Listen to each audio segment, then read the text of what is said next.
Hello, and thank you as always for coming to my talk show, Tell It Like It Is.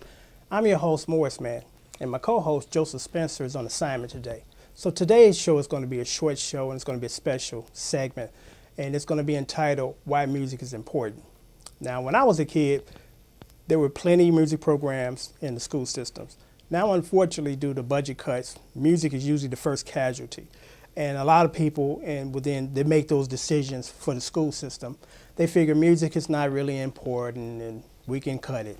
When actually there are studies that show that most kids that are participating in a music program, some type of music program in school, their grades are better and their overall exceed in life.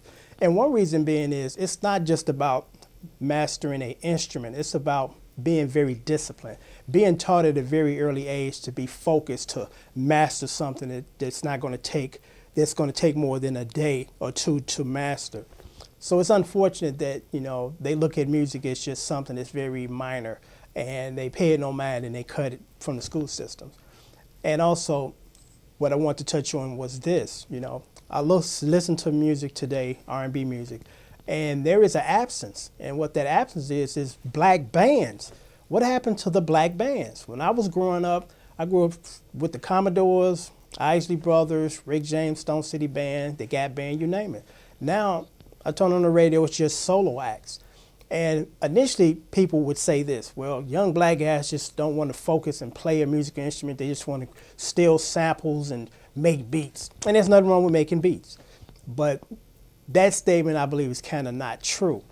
We, even as older people, we follow what's out there for us to be on that path.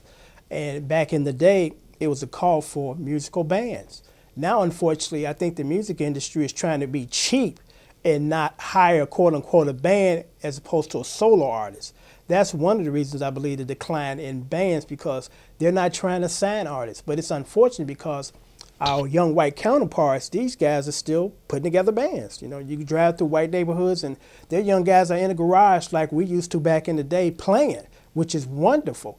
But you drive through our neighborhood, you're not going to find a bunch of young black guys in the garage, mama garage or daddy garage, with the drums out there, the keyboards and the bass and a singer. And unfortunately, we're kind of getting away from that because rock music is alive and well. There's still bands, rock bands, and they're hiring or they are signing these rock bands. But now, unfortunately, R&B black music, we're suffering because we don't have that opportunity anymore. I think it's more or less the industry issue as opposed to young folks just don't want to do it. But I encourage you older people out there to encourage your kids to play, because my mother encouraged me. She wanted to keep her kids busy while she was at work, so she encouraged us to pick up a musical instrument or do something that we had interest in as opposed to hanging out in the streets and worry about getting shot. So I think that we have to step that up too as older black people to say, hey, go to the music store with your kid and pick out a musical instrument and say, hey, I want you to, do your thing. Learn whatever you want to learn. And it would be rewarding if you do that, because again, our art form is dying. It's like, where are the black bands? And I think the only area of black music that's flourishing and actually growing is gospel music. And that's wonderful because gospel music is pushing out a lot of great, talented, young black musicians. But other than that, I don't see, quote unquote, black bands.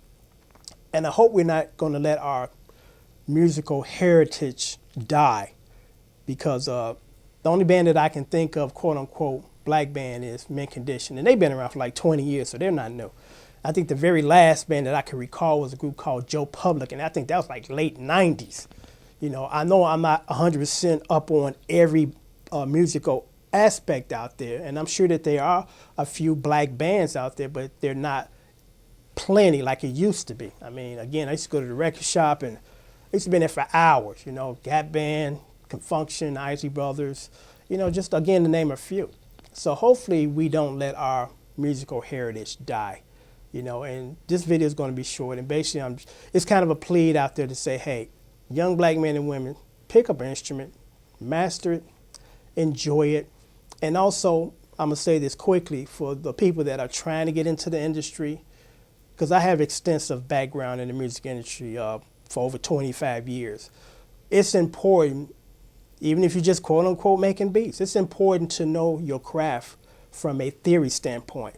Learn how to read music, learn how to write music, because if you're going to be in that industry, you should be able or be expected to be able to do that, because when you know how to write music and read it, when you're writing it, you can write it down and you can put it away for several years and come back to it and pick up where you left off.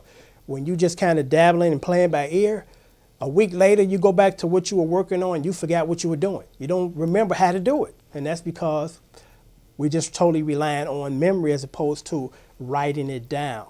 So I really encourage all you young black people out there and all young people in general to learn theory. If you're going to be a part of the music industry, learn how to read music.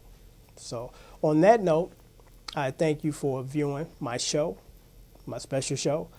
And until next time, keep thinking and take care.